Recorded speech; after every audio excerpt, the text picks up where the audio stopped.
Hi வணக்கம், welcome to triples views. நான் சிவகுமார் சங்கரபாண்டியன்.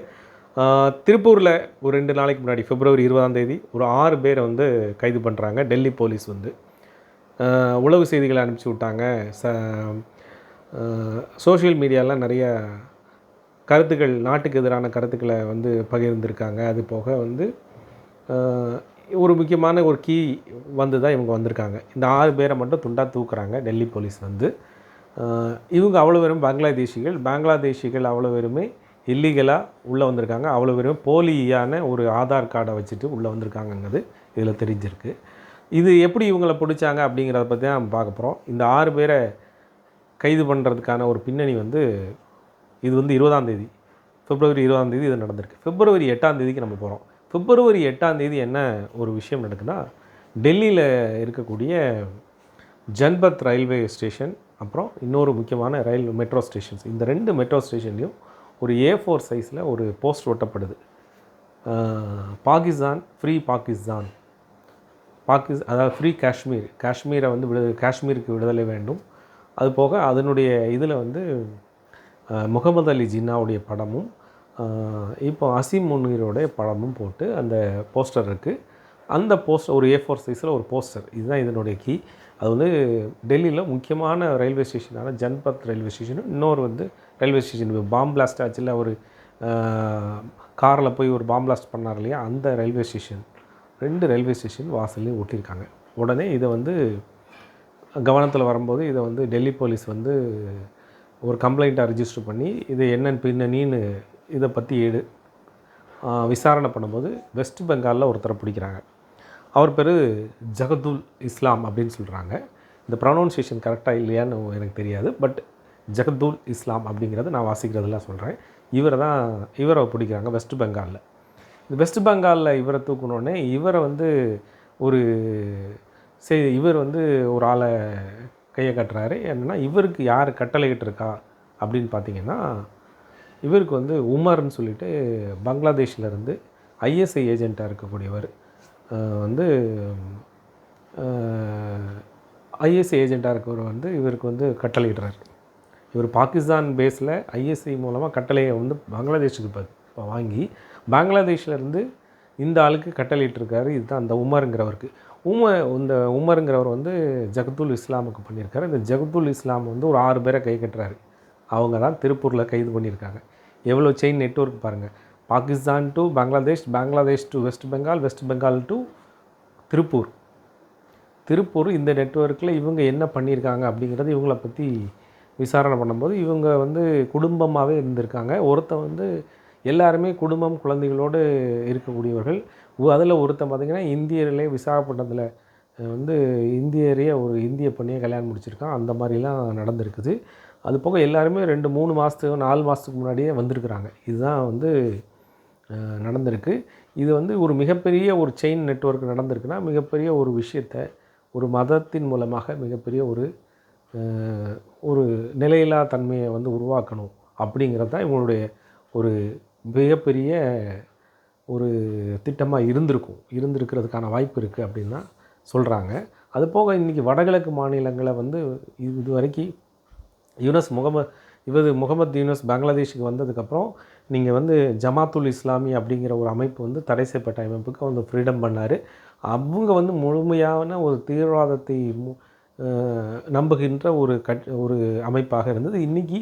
இன்றைக்கி நடந்த எலெக்ஷனில், இப்போ சமீபத்தில் நடந்த எலெக்ஷனில் ஒரு 70 சீட்டுக்கு மேலே அவங்க வாங்கியிருக்கிறாங்க. ஆனால் புரட்சி பண்ணவங்க மாணவர் அமைப்பு ஜெயிக்கலை, பட் இவங்க வந்து ஜெயிச்சிருக்காங்க. அது முழுக்க இந்திய பார்டருக்கு பக்கத்தில் இருக்கக்கூடிய பங்களாதேஷில் இருக்கக்கூடிய இடங்களை ஃபுல்லாக இவங்க ஜெயிச்சிருக்காங்கும்போது இந்தியாவுக்கு எதிரான ஒரு வலுவான ஒரு எதிர்ப்பை வந்து வடகிழக்கு அதாவது கிழக்கு பகுதியிலையும், கிழக்கு பகுதியிலிருந்து ஒரு டிஸ்டர்பன்ஸ் பண்ணணும் அப்படிங்கிற ஒரு பிளான் வந்து கண்டிப்பாக தெரியுது. அதுக்கான எதிரான ஒரு அமைப்பை மக்களுடைய மனநிலை இருக்குங்கிறது நமக்கு இதிலேருந்து தெரியுது. இவ்வளவு தைரியமாக டெல்லியில் வந்து போஸ்டர் பட்டக்கூடிய அளவுக்கு தைரியம் எப்படி வந்து சொல்லுங்கள். அந்த அளவுக்கு அவங்களுடைய தைரியம் எப்படி வந்தது, எந்த மாதிரியான அமைப்பு அவங்களுக்கு சப்போர்ட் பண்ணுதுங்கிறத பாருங்கள். அதை செஞ்சுட்டு இங்கே செய்யக்கூடிய ஆட்களை வந்து நம்ம என்ன சொல்கிறது. இதில் அது போக வந்து இந்த 6 பேருங்கிறவங்க முழுமையாக வந்து ஆதாரோடு இருக்கிறாங்கன்னா, இந்த ஆதாரை தயார் பண்ணி கொடுக்குறது யார்?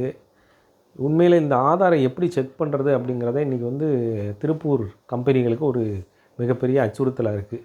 இப்போ அவங்களும் வந்து திருப்பூர் ஆயத்த ஆடை கம்பெனிக்காரங்கெல்லாம் பனியன் ஃபேக்ட்ரி கம்பெனிக்காரங்களுடைய ஓனர்ஸ்லாம் அந்த அசோசியேஷன் மூலமாக நாங்கள் வந்து இதை வந்து எப்படி ஹேண்டில் பண்ணுறது, நாங்கள் பாட்டு வேலைக்கு எடுத்துகிட்ருக்கோம், இவங்களை எப்படி ஆய்வு பண்ணுறது அப்படிங்கிறத வந்து எங்களுக்கு ஒரு சிஸ்டம் கொடுங்க அப்படிங்கிற மாதிரி சொல்கிறாங்க.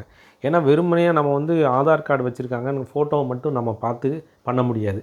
டிஜிட்டலாக வந்து இதை செக் பண்ணுறதுக்கு வந்து இப்போ போலீஸ் ஸ்டேஷன்லேயோ மற்ற இடத்துலையோ உடனே வந்து அந்தந்த ஸ்டேஷனில் வந்து அதை இப்போ ஃபோனில் தான் வாங்குகிறோன்னா ஃபோன் வாங்குறதுக்கு வந்து தகுந்த மாதிரி நம்ம வந்து அந்த ஆதாரை செக் பண்ணுறதுக்கான வாய்ப்பு இருக்கும்.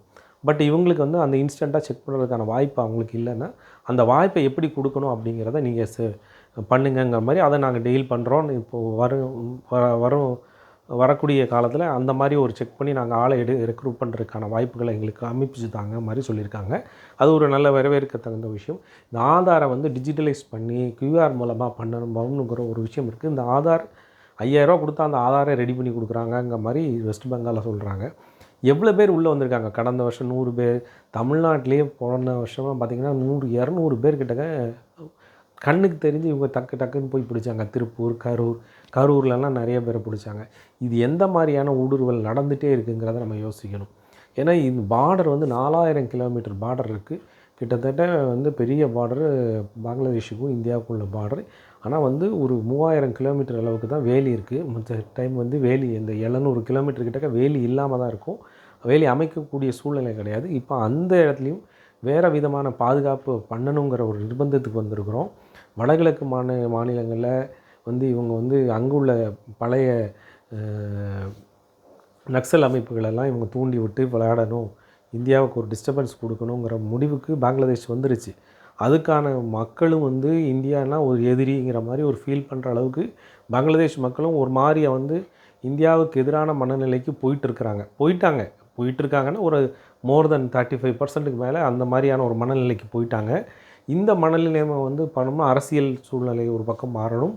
அது போக நம்மளுடைய பாதுகாப்பு வலிமையை வந்து நம்ம வந்து அதிகமான அளவில் வந்து ஊடுருவலை கம்மி பண்ணுறதுக்கு பிஎஸ்எஃப்க்கு அதிகாரம் கொடுக்கறதுக்கான வழிகளை நம்ம பார்க்கணும். பிஎஸ்எஃப் வந்து பார்டர் செக்யூரிட்டி ஃபோர்ஸை பண்ணும்போது அங்கே வந்து அங்குள்ள மாநில காவல்துறைக்கும் பிஎஸ்எஃப்க்கும் நிறைய பிரச்சனைகள் வருது. அது நிறைய எங்களை வந்து பாதிக்குதுன்னு சொல்கிறாங்க. ஒரு அந்நிய ஊடுருவலை வந்து நம்ம தடுக்கிறதுக்கு என்ன விஷயங்களோ அதை வந்து மாநில அரசாங்கம் கண்டிப்பாக பண்ணி கொடுக்கணும். ஏன்னா ஒரு மாநிலங்களுக்குள்ள பார்டரை பண்ணுறதோட நாட்டுக்கு இன்னொரு நாட்டுக்கு இருக்க பார்டரை வந்து பாதுகாக்கணுன்னா மாநில அரசுடைய ஒத்துழைப்பும் கண்டிப்பாக வேணுங்கிறது தான் உண்மை. இந்த இதில் நம்ம வந்து ஈகோயிஸ் எல்லாம் பார்க்காம ஊடுருவலை எப்படி தடுக்கணுங்கிறத பார்க்கணும். பாருங்களேன், ஒரு அதாவது இந்த 6 பேரை கைது பண்ணதுக்கப்புறம் திருப்பி இவங்க சொன்னக்கூடிய ஒரு விஷயத்தை வச்சு திருப்பி 2 பேரை பங்களாதேஷில் வெஸ்ட் பெங்காலில் கைது பண்ணுறாங்க. வெஸ்ட் பெங்காலில் கைது பண்ணும்போது மொத்தம் 8 பேர் ஆகிட்டு 8 + 1 9 பேர். இந்த 9 பேர் சிம் கார்டை பார்த்திங்கன்னா சிம் கொண்டு 10க்கு மேற்பட்ட சிம், அதாவது ஒவ்வொருத்தரும் 2 சிம் வச்சுருந்துருக்காங்க. இப்போ மொத்தம் வந்து ஒரு 19 சிம் வரைக்கும் கைப்பற்றியிருக்காங்க. இந்த வீடியோவை நம்ம வந்து கெடுக்கும்போது கூட அந்த நீங்கள் வந்து லேடிஸ்லாம் காமிக்காதீங்க வைக்காதீங்கிற மாதிரி அந்த கைது பண்ணும்போது ஒரு நபர் சொல்கிறாரு.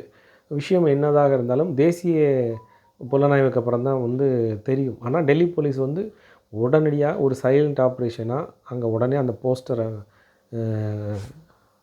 பார்த்தோன்னே அதுக்கு ஒரு ஆக்ஷன் எடுத்து துரித நடவடிக்கை ஒரு 10 நாளில் இங்கே வந்து தூக்கியிருக்கிறாங்க. அப்படிங்கிறது ஒரு வரவேற்புக்கு தகுந்த விஷயம்தான். இந்த மாதிரியான நீங்கள் திருப்பூர் இந்த பல்லடம் இந்த ஏரியாவில் தான் அவங்க இருந்திருக்கிறாங்க. ஒவ்வொருத்தரும் டெக்ஸ்டைல் இண்டஸ்ட்ரியில் தான் இருந்திருக்காங்க. எதுக்காக இங்கே வரணும்? இந்த இடத்துல இவங்களுக்கு வந்து அதிகமான அளவில் பாதுகாப்பு இருக்கா? யாரும் சொல்லாமல் இருக்காங்களா? யாரும் இவங்களுக்கு ஆதரவு கொடுக்காங்களான்னு தெரியலை. ஆனால் வீட்டில் வாடகை கொடுக்கவங்களோ நீங்கள் வந்து வெறும் ஆதாரம் பார்த்து நீங்கள் வட இந்தியர்கள்னு சொல்கிறீங்க. வட இந்தியர்களை நீங்கள் பெங்காலி பேசுகிறாங்க வந்து அசாம்காரங்க பேசுவாங்க, வெஸ்ட் பெங்கால்காரங்க பேசுவாங்க.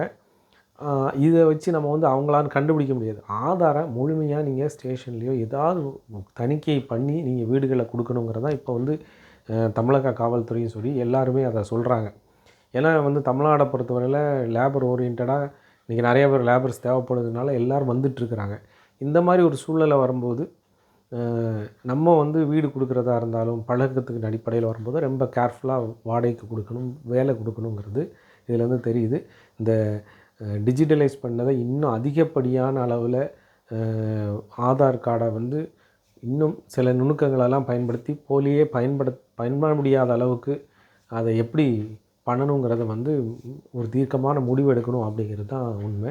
நம்ம ஒரு தீவிரவாதம் எங்கேயோ நடந்து எங்கேயோ நம்ம பக்கத்துலேயே இன்றைக்கி இருக்கக்கூடிய சூழ்நிலை வருது. ஸோ நாட்டை பாதுகாக்கணுங்கிறது முதல் ஒரு அடிப்படையாக வச்சுட்டு மற்ற விஷயங்களெல்லாம் ரெண்டாவது வச்சுட்டு நம்ம சில விஷயங்களை பாதுகாப்புக்காக நம்ம யாராக இருந்தாலும் தகவல் சொல்லணும் அப்படிங்கிறது இது மூலமாக சொல்கிறேன்.